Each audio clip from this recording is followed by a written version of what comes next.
What's up, YouTube?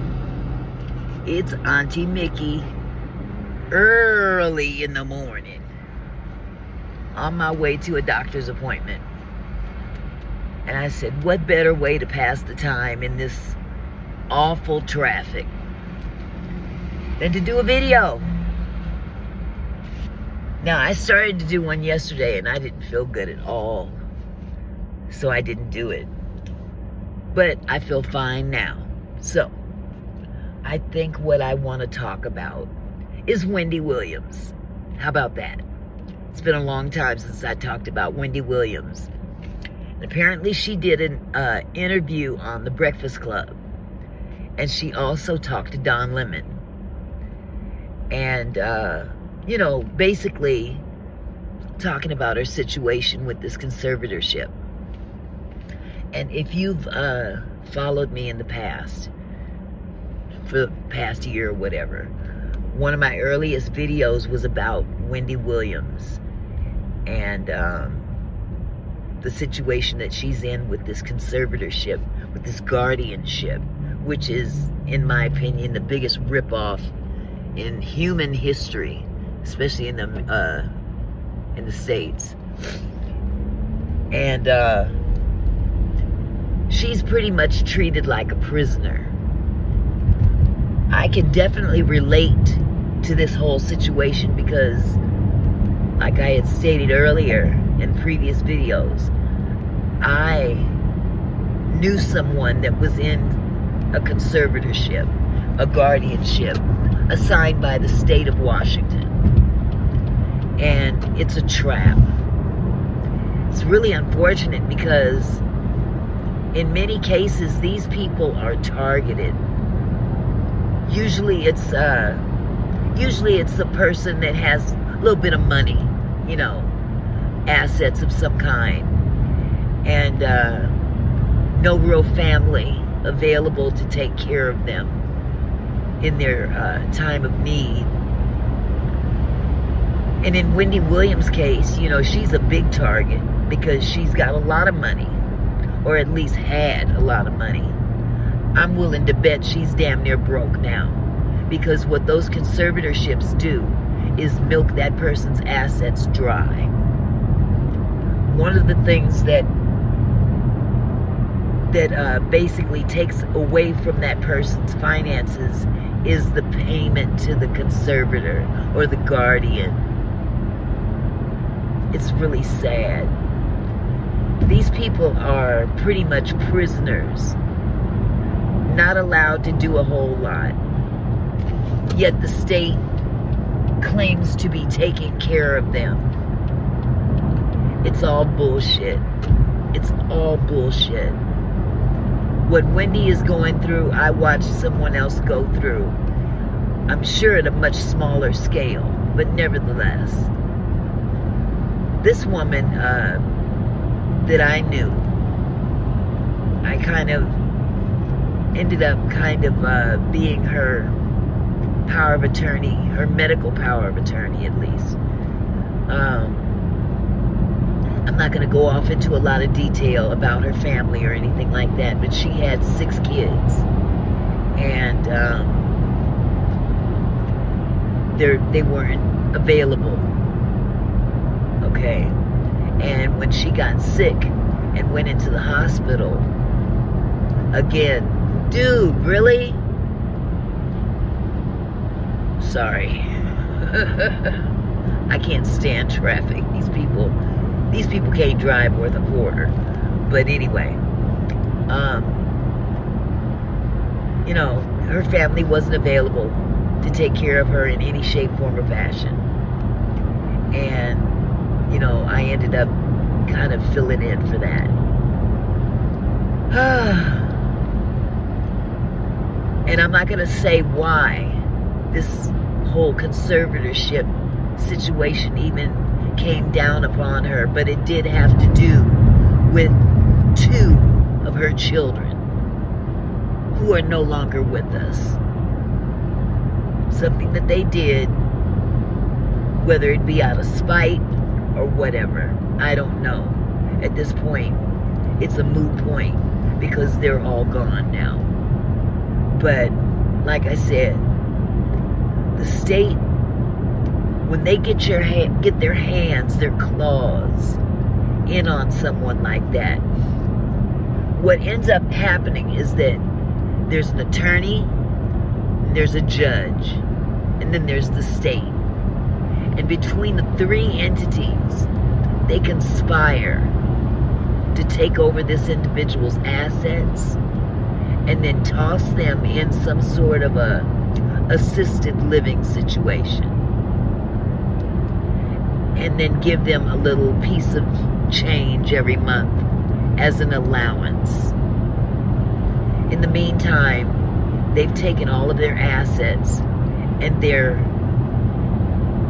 paying this conservatorship or this guardian with those assets. And in my friend, or should I say my other mother, in her case, she didn't have a whole lot of assets, but she did have a home. And that home was worth a lot of money. She had what was inside of the home. Every little dollar counts. So, I was kind of there when she had to deal with this guardian. And this guardian, her only job to my other mother was to bring her $58 a month. Physically bring her $58 a month. That was her allowance. That is what she was given every month to pay for any necessities that she had outside of her food, her light bill, whatever. She didn't have any of those things because all of that was taken care of through the assisted living place that they placed her in. And when I listened to a portion of Wendy's interview, and she described her living arrangement, she described my other mother's living arrangements to a T in terms of the room or the so-called apartment that she was set up in. It was basically a studio apartment where she had a bed, a couch, a television, and, you know, little stuff in the kitchen. All of which she had to pay for. She had to pay for those things. Even though the state tried to perpetrate as though they were paying for it. No, it came out of her pocket. Her pocket. And it was sad because, at least in Wendy's case, she had a window to look outside. But my second mother did not have a window. She didn't even have a window to her room. That's how sorry this place was. So, once again, I honestly believe Wendy Williams is perfectly capable of living without this conservatorship over her head to take care of her. She's got family. And the state can say whatever they want to say in terms of their protection of her against those that may want to take advantage of her.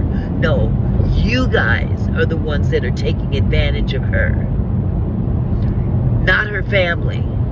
She's not even allowed to take visitors. I mean, these people can't call her.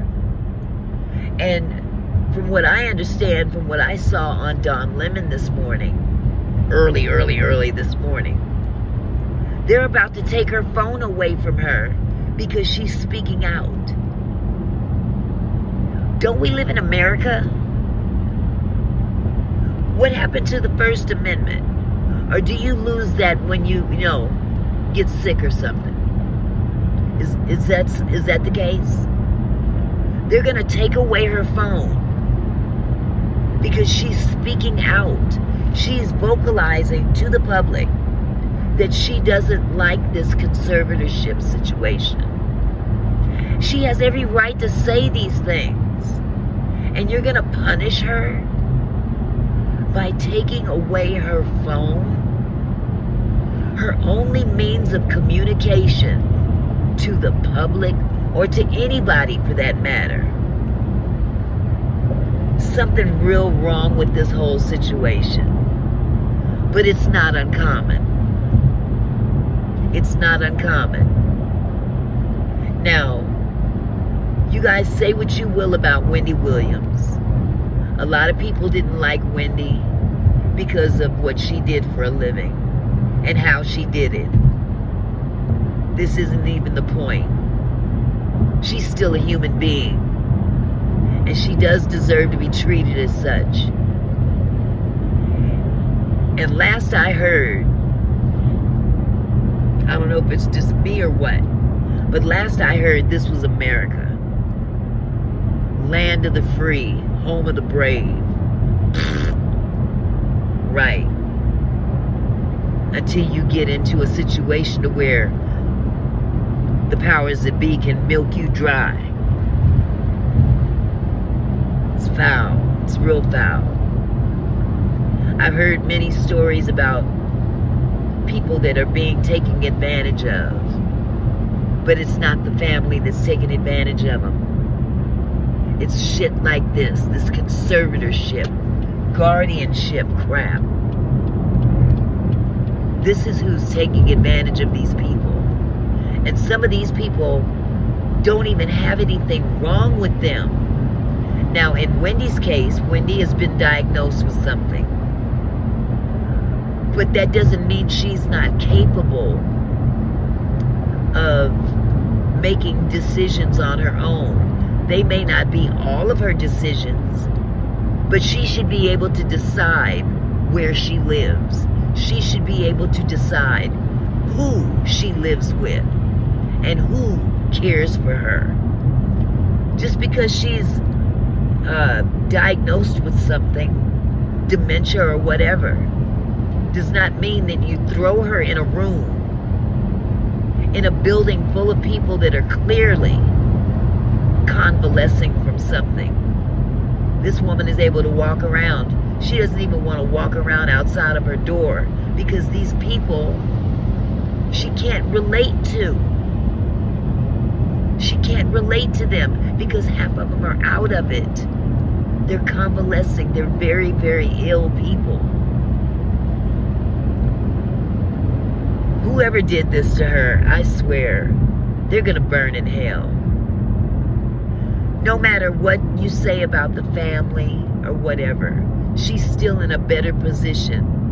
And she has a better way of dealing with her situation if she's with the people she wants to be with. As a human being, you should be able to live your life around the people that you love. And not somebody that the state decides that you should be around or be taken care of by. It's a travesty.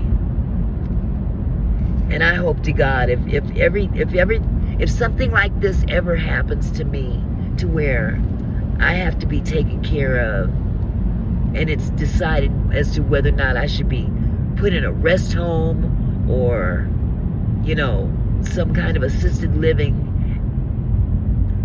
shoot me in the head first. Shoot me in the head first before you take me away from my family. What's the point in having family if you can't be with family and family can't be with you?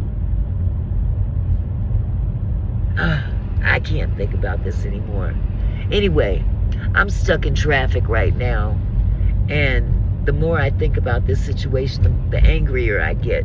So I'm going to jump off the subject, and I'm going to woosah for a minute while I look at this awful, awful traffic. I hope I have enough time to get to this doctor's appointment. But nevertheless, thank you for listening to me anyway. You have a wonderful day, you too. And I'll come at you later. Maybe on another live. Who knows? Peace.